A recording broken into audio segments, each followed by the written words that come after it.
তো hello everyone, সন্ধ্যেবেলা ready হয়ে নিয়েছি কারণ যাব হচ্ছে রথের মেলাতে। তার জন্য আজকেও কিন্তু আমি আর আমার বরই যাচ্ছি। আর আজকে না আমরা বেশ একটু ঘুরে গেছিলাম, আর এদিকে আমরা মেলায় পৌঁছেও গেছি। আর এসে দেখছি এখানে পাঠ হচ্ছে, আর তারপরে কিন্তু ছিল একটা নাচ, যেটা কিন্তু অসাধারণ হয়েছিল। আর নাচের পরেই ছিল হচ্ছে একটা ড্রামা, যেটাও কিন্তু খুব সুন্দর হয়েছিল। তো ওগুলো দেখতে দেখতেই আবার এদিকে কিন্তু জগন্নাথকে শয়ন দেওয়ার জন্য আরতিও শুরু হয়ে গেছিলো। আর আরতিটা দেখতে এত দারুণ লাগছিল কি বলবো। আর এখানে কিন্তু ভীষণ পরিমাণে ভিড় ছিল, আর এত সুন্দর লাগছিল, মানে কি বলবো, মন প্রাণ একদম শান্ত হয়ে যাচ্ছিলো যত দেখছিলাম।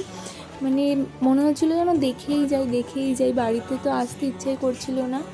তারপর যেরকমভাবে আরতি করে আর কি, পরপর স্টেপ বাই স্টেপ সেখানেই করে নিচ্ছিলো। আর এগুলো কিন্তু সব স্কনের প্রভুরা এসেছিলো, তারাই সব কিছু করছিল।